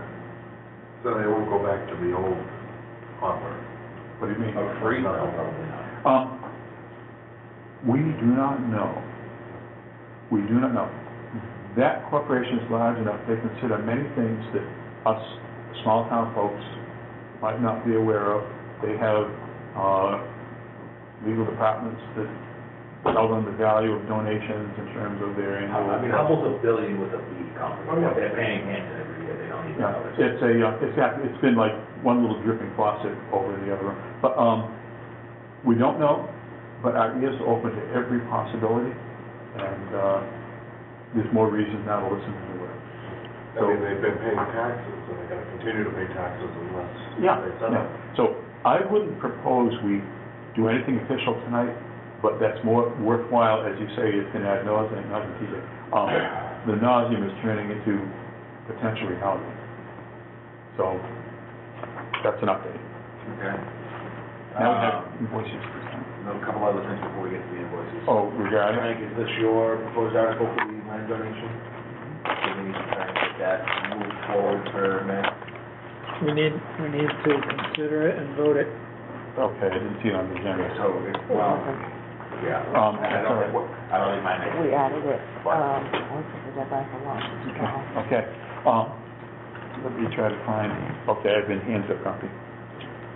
This is the proposed gift of 0 Whitman Street, map 109, from Mr. Jeffrey Landerville. It's a 30,000 square foot vacant lot. What is it? Oh, I know where it is. It's the property that, something like a year ago, a proposal was for us to build a house there. We walked it, we did a site walk. It's, Is that the one? pretty That's the one where they questionable. wanted to move the wetland into the neighbor's backyard. And the neighbors cared not for the idea. Right. It's a Oh, spot, I remember that one. it's a spot that has, shall we say, hydrological value. Either runoff from the street or surrounding properties, that's where it goes. And then there's a culvert there, right? I think there's no, would not be a bad thing to have in the town's armamentarium of open space to both receive and potentially manage stormwater runoff.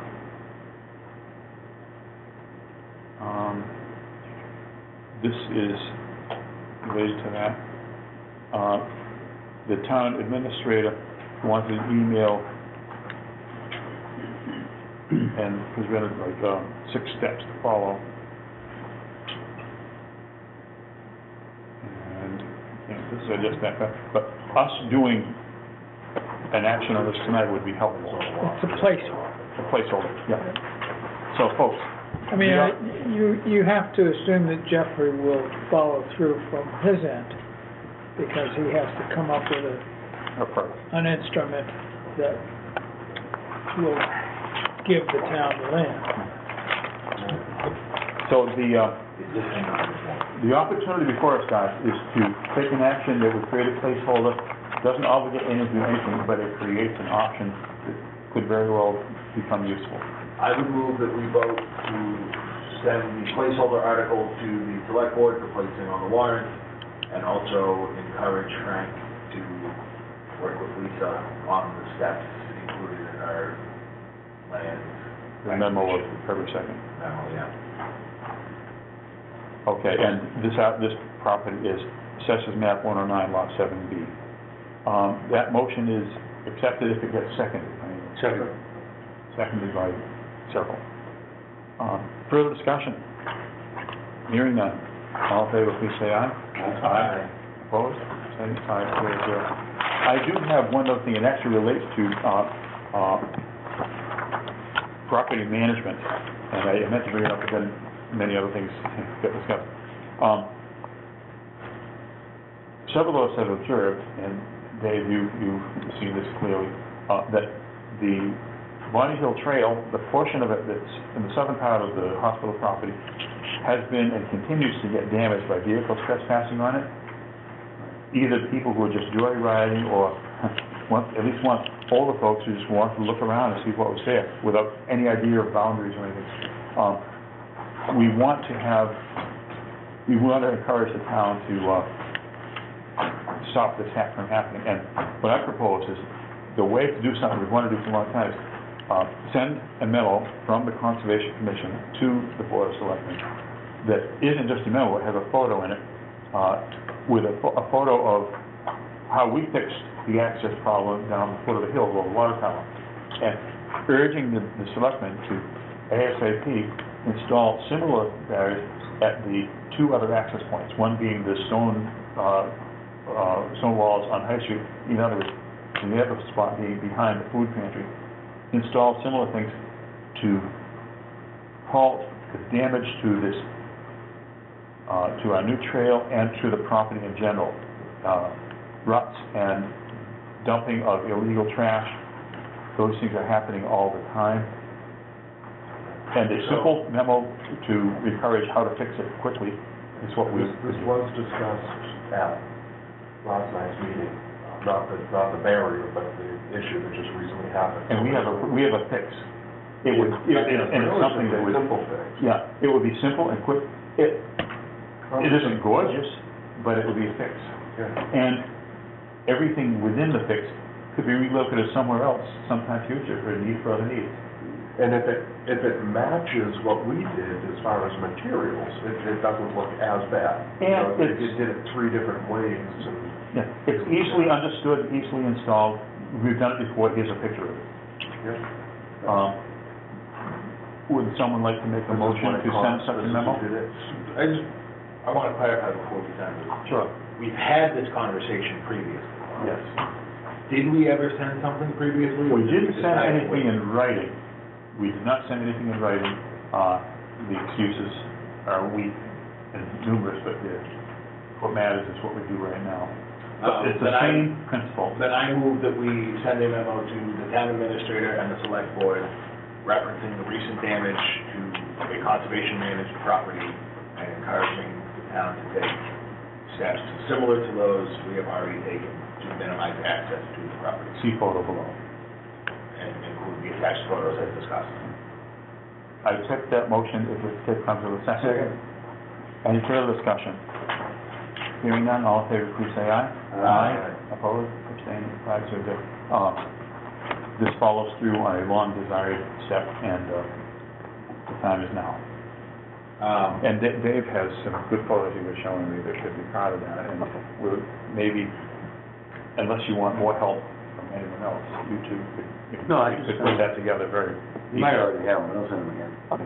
But we think this would make it as doable as possible. We can discuss this while we sign invoices, but there is, in your packets, a printout of the goals from the existing version of the master plan as it pertains to the Conservation Commission. Not everything on this table pertains to the Conservation Commission, but several of them do. The ones that have comments in orangey red to the right are comments that I added and sent back to OCPC based on where we've been at since I joined the commission. However, some of these go back to the 2008 master plan, Yep, which is a touch before my time. well, I helped to write it, so. But if we have comments that we want to include with these, we need to get them back to OCPC in the immediate future. So, good work on this, and you're saying, anyone else, please, Anybody that wants to read through it and add to it, you can send the responses to me, and I'll put them all together and send them back to Brianna and OCPC. So we can get that information included to her. Do you want me to put it, There is no deliberation, and it's not, we're not acting on anything, we're simply feedback on these documents presented. put it on the next agenda as a reminder? I think that's a good thing, to follow up, because this This is agenda's good. gonna be too late. Yeah. It is Well, 21st? we can at least share what we did. Yes. We can discuss it at the next agenda, but if you want to get it back to them, it needs to be early next ASAP, week at the latest. okay. But we can at least share what we accomplished in the interim, and thank you for this, good stuff for this. Isn't Rhiannon supposed to meet with this commission over that? Yeah, she asked to be placed on the next meeting agenda. Well, So she'll let's- be here on the 21st. Let's Okay, she- happily she wasn't anticipate that, yeah. She told me when I last talked to her that she wasn't coming, Well, but let's that was then. compare times you saw to her. This week, she said it was fine, so She seems to be a little... I'll email her. inconsistent. Okay. I think she's kind Well, of new to the she was function. working through Tony to get to us, and he said she's a little reticent to approach you directly. I said, okay, set it up. And so he came back and said, well, she doesn't want to actually talk to you, she wants to talk to the commission. I said, okay, so we have it set for the next meeting. Okay. And that's just recently, that If chat. she's Right, not yeah. gonna show up, we need to know. Well, that was like 2 weeks ago, she said, she told me she didn't have time to meet with all the boards. Oh, well, if she's gonna do the writing, she ought to make time. And this I'll is- just confirm. We do have something to say. Yes. Well, I think that both responding to TJ's invitation to comment on this and getting stuff ASAP, that's good, and seeking to fulfill her wish to meet with us at the next meeting, that is also good. And we should try to have both things happen, I think. Yes, we do, Ed, what's No, I have something that, Okay. that's what property. Reading between the lines, I think she was told she had to go see the boards. Yeah, that makes sense. Because I think she's kind of new to her functions, doesn't know quite how well the boundaries are. Very new to OCPC, and has expressed some concerns about the timeline that OCPC agreed to. She's feeling pressured by the short timing. So I think she was trying to look for shortcuts and got her shortcut shut down. So if she's coming next meeting, then we can probably discuss this next meeting. But if you want to send it back to me either way, and I can at least compile it all in one, instead of me sitting here with 5 different copies. So if you can get it to me by the end of next week, then I'll get it back to Lon to print out before the next meeting. Good plan, appreciate it, let's do it. Related to that, quickly, there is a survey still open online if you care to take it for the master plan. We are legally required to have 120 responses, or 100 responses, we have 120 something, so it should be open through the end of the month. And February 29th at Camp Kawani, there is a open public meeting with the master plan subcommittee and OCPC.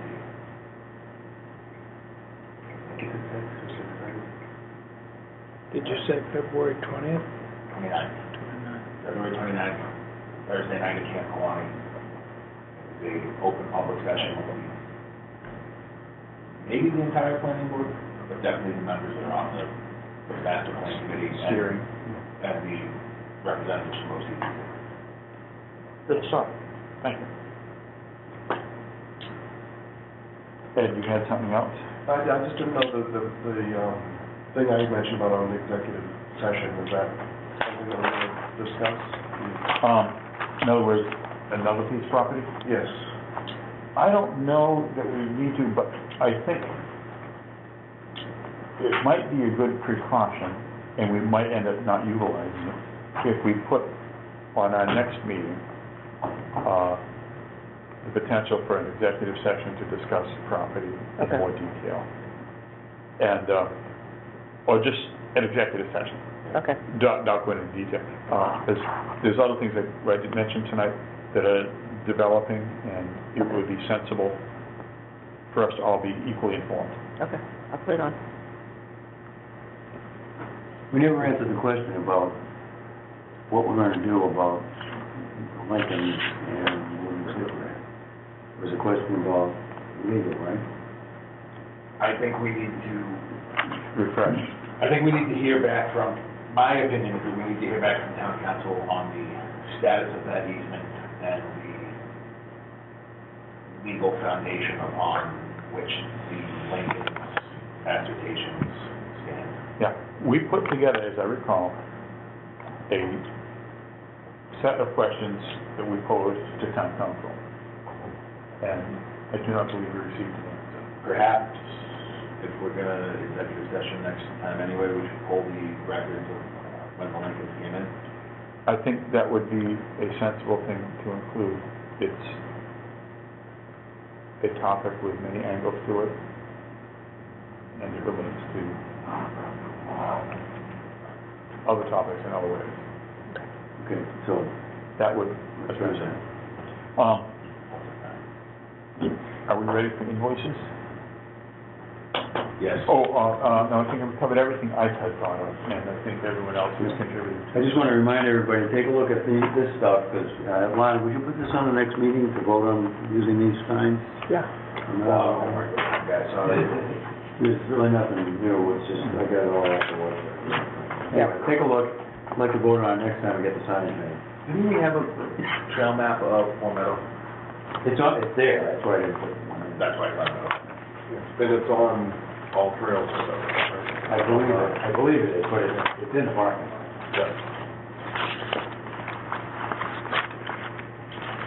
Just a reminder.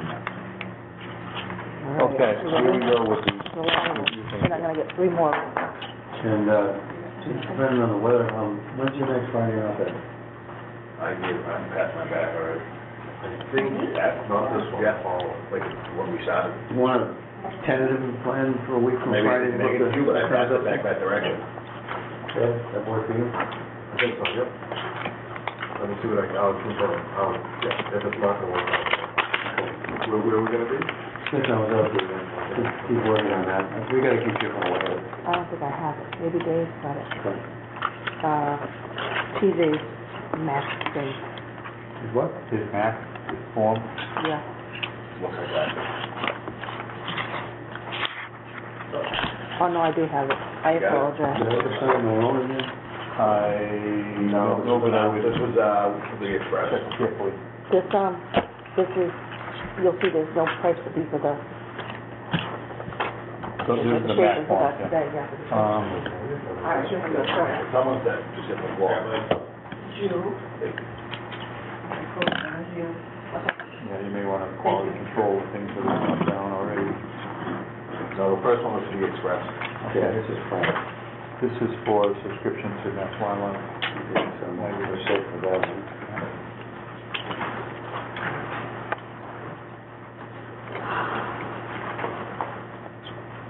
This is for the register print bill. Yeah. Signs. Yeah, Mass Wildlife is very inexpensive. Oh, it's incredible how cheap it is. And it's also very to the level of knowledge that we can use. Good. Well, if they had one on, Kestrel's there, right, Steve? I'm not going to sign this one because this is for my. It's Kestrel's, Yeah, the Mass Kestrel. Wildlife magazine. Oh, yeah. It's like, I'm going to pass on this, this is for my, is my research. What's it? $6, yeah.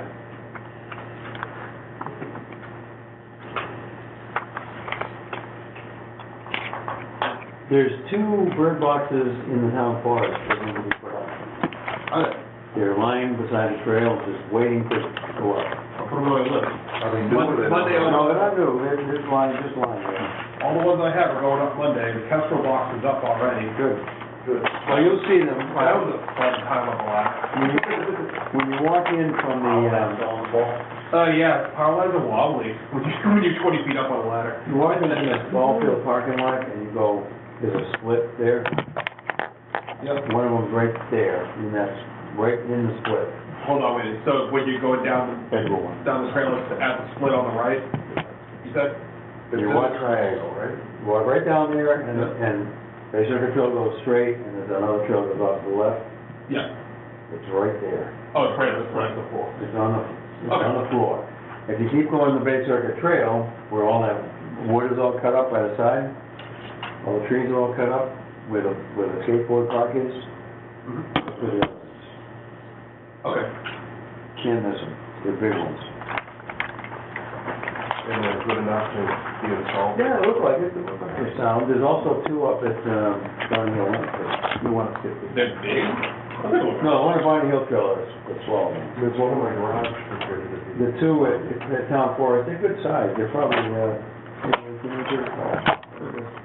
I took Monday off, so I'm gonna be putting up all the other ones. I'll go see if it. No, you need some help, let me know. I'm just keeping up to date. And speaking of bird habitat, I was recently given a book, Steve, I'm thinking of you, it's called What an Owl Knows. It just came out like last year, Okay. by a pretty well-informed person. Very interesting about owl habitats and nesting procedures and things like that. And I thought it was stuff that you either already know or would like to know. Who was the book? Jennifer Ackerman. I love owls. I got night vision binoculars that I take out looking for them sometimes. But the whole last chapter is about what habitat considerations to keep in mind or to make owls more happy or prevent more loss of owls. We want happy That's owls. interesting to me, because one of the birdhouses that I have, the second one, is the screech owl blocks. Yeah. And I was gonna place it based on, what Mass Wildlife does, but, Yeah, well, I would say use all sources of information. yeah, absolutely, because I would absolutely love it if I get an owl. And also, I did notice that sometimes certain owls will use it as nesting habit. You know how a pine tree sometimes 30 feet will snap off, and Yep. then, you go, oh, well, that went to waste. Well, the top sometimes develops sort of a rotted soft spot in the middle. Owls sometimes use that as a nesting site. Without any intervention from us. Correct. Okay. So just because it's an ugly snapped off pine tree doesn't mean that it's going to waste. So, quick question on the last MAC one.